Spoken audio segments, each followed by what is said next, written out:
រស៊ីកងព្រៃស្ដាប់សំឡេងរីយំឆ្លើយរងំឯភ្នំធំធំសំឡេងរីយំលឺសូរវើយ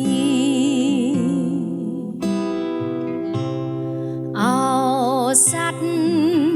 វរីអើយរី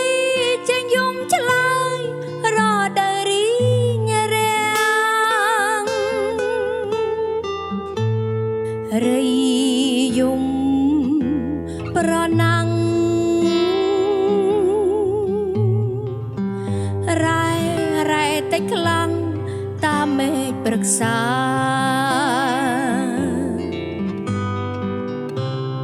អោ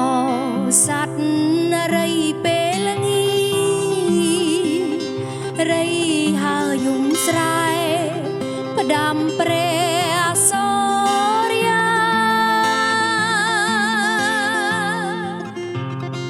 ដែលឆ្លងផុតភ្នំសូមេរា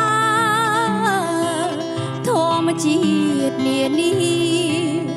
ប្រែពេលស្រពតអាឡ័យ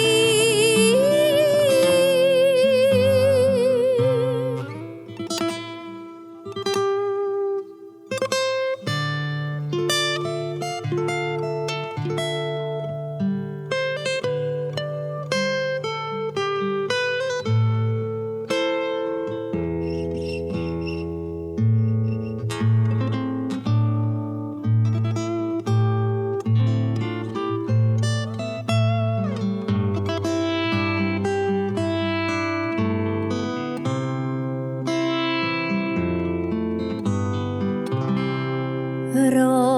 ស៊ីកងព្រៃស្ដាប់សំឡេងរីយំឆ្លើយរងំឯភ្នំធំធំសំឡេងរីយំលឺសូរវើយអោសត្វរីអើយរីចេញយំឆ្លើយរដូវរីញរាំងរីយំប្រណាំង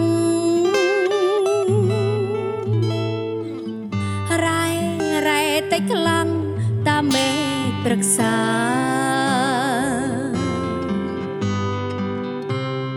អោសត្វ